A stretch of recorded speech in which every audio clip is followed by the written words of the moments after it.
Hello guys, welcome to my junker garage. ഇന്നത്തെ ഒരു അതിഥി എത്തിയിട്ടുണ്ട്. അപ്പോൾ അതിഥിയെ നിങ്ങൾക്ക് പരിചയപ്പെടുത്താൻ വേണ്ടി വന്നതാണ്.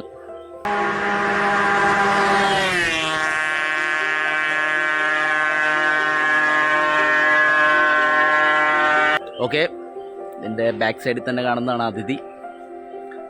നിങ്ങൾ കണ്ടിട്ടുണ്ടാവും. വലിയ ഹെവി മോഡിഫിക്കേഷൻ ഒന്നുമില്ല, ചെറിയ ചെറിയ മോഡിഫിക്കേഷനൊക്കെ ആയിട്ട് വന്നതാണ് അവൻ. അപ്പോൾ എന്നെ ഡീറ്റെയിൽ ആയിട്ട് പറഞ്ഞുതരാം. അപ്പോൾ ഗായ്സ്, ഇതാണ് നമ്മുടെ ഹിമാലയൻ 2017 മോഡലാണ് വണ്ടി. അപ്പോൾ ഇതിനകത്ത് വണ്ടി ഒന്ന് വെയിറ്റ് കുറയ്ക്കാനുള്ള രീതിയിൽ കുറച്ച് ചെയ്തിട്ടുണ്ട്. അതേപോലെ തന്നെ ഫെൻഡർ എടുത്ത് നമുക്ക് കാണുമ്പോൾ തന്നെ അറിയാം. ശരിക്കും പറഞ്ഞു കഴിഞ്ഞാൽ നോർമലി ഹിമാലയൻ്റെ ഒക്കെ എന്ന് പറയുമ്പോൾ ഏകദേശം ഈ ഒരു ആംഗിളിലാണ് വരുന്നത്. ഇതിപ്പോൾ കുറച്ച് സ്ട്രെയിറ്റ് ആയിട്ടുണ്ട്. അതേപോലെ തന്നെ സ്റ്റോക്ക് എക്സോസ്റ്റ് ആണ്.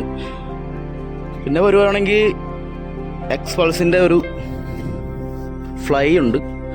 അതേപോലെ തന്നെ ഈ ഭാഗം അതാണ് വെയിറ്റ് കുറഞ്ഞെന്ന് പറഞ്ഞില്ല. ഈ ഭാഗം ഏകദേശം ഇത് വരുന്നത് തണ്ടർബേഡിൻ്റെയാണ് സെറ്റ് ചെയ്ത് വെച്ചാണ്. ഇനി കുറച്ച് പെയിൻറ്റിങ്ങും കൂടെ ഉണ്ട്.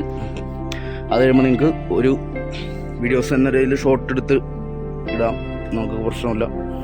പിന്നെ നമുക്ക് അടുത്തതായിട്ട് മെയിനായിട്ട് വരുന്നത് ഇതിൽ ക്വിക്ക് ത്രോട്ടിൽ. അത് നിങ്ങൾ മെയിനായിട്ട് മേടിക്കുമ്പോൾ നല്ല ബ്രാൻഡഡ് ക്വിക്ക് ത്രോട്ടിൽ മേടിച്ച് വെക്കണം.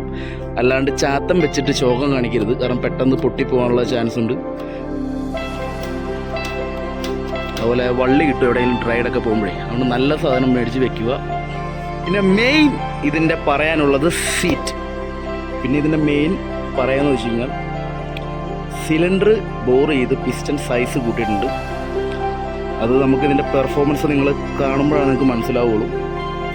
പിന്നെ ഇനി ഒരു ജസ്റ്റ് ഒരു പെയിൻറ്റിങ് ഉണ്ട്, ഫിനിഷിംഗ് ഉണ്ട്. എന്തായാലും ആ റാലി സമയത്തേക്കായിരിക്കും ബാക്കിയുള്ള ചെയ്യുള്ളൂ.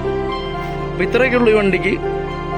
അപ്പോൾ നിങ്ങൾ ഹിമാലയൻ ഫ്രണ്ട്സ്, നിങ്ങൾ എന്നാ ചെയ്യേണ്ടതെന്ന് വെച്ച് കഴിഞ്ഞാൽ നിങ്ങളുടേതായ മോഡിഫിക്കേഷൻ സജഷൻ ഉണ്ടെങ്കിൽ നിങ്ങൾ കമൻറ്റ് ചെയ്യുക. വേറെ എന്തെങ്കിലുമൊക്കെ നമുക്കൊന്നുകൂടെ ഒന്ന് ഫൈനലൈസ് ചെയ്യണം. അതിനുശേഷം ഒരു വീഡിയോ കൂടെ വരുന്നതാണ്. Okay, by.